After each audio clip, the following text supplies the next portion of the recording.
मुसळधार पावसामुळे रत्नागिरीतील शीळ धरण ते जॅकवेलपर्यंत टाकण्यात येणाऱ्या 760 मीटर पाईपलाईनपैकी 7 पाईप वाहून गेलेत. मुसळधार पावसात पुन्हा हे पाईप जोडणे अशक्य असल्याने आता काही काळ हे काम थांबण्याची शक्यता आहे. त्यामुळे शहरवासियांना फ्लॉन्टिंग पंपावरच अवलंबून राहावे लागणार आहे. गेले 3 दिवस पडणाऱ्या मुसळधार पावसामुळे शीळ धरणामध्ये मोठ्या प्रमाणात पाणीसाठा झालाय. ओव्हरफ्लोमुळे शीळ धरण ते जॅकवेलपर्यंत टाकण्यात येणारे 7 पाईप पाण्याच्या प्रवाहात जॉईंटमधून निसटून वाहून गेलेत. त्यापैकी काही पाईप नदीच्या किनाऱ्याला लागलेत. सुधारित पाणी योजनेमध्ये शीळ धरण ते जॅकवेल अशी पाईपलाईन टाकण्याचे काम एका कन्स्ट्रक्शन कंपनीकडे होते. कंपनीने 2 महिन्यांपूर्वी या कामाला सुरुवात केली. चर खोदून त्यामध्ये कोलकात्याहून मागविण्यात आलेले पाईप टाकण्याचे काम अंतिम टप्प्यात होते.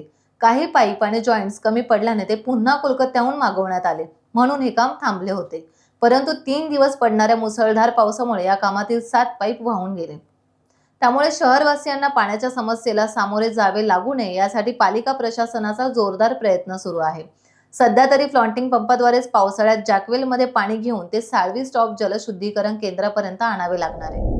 टाइम्स डिजिटलला लाईक करा, सबस्क्राईब करा, शेअर करा आणि बेल आयकॉन दाबायला विसरू नका. पाहत रहा टाइम्स डिजिटल.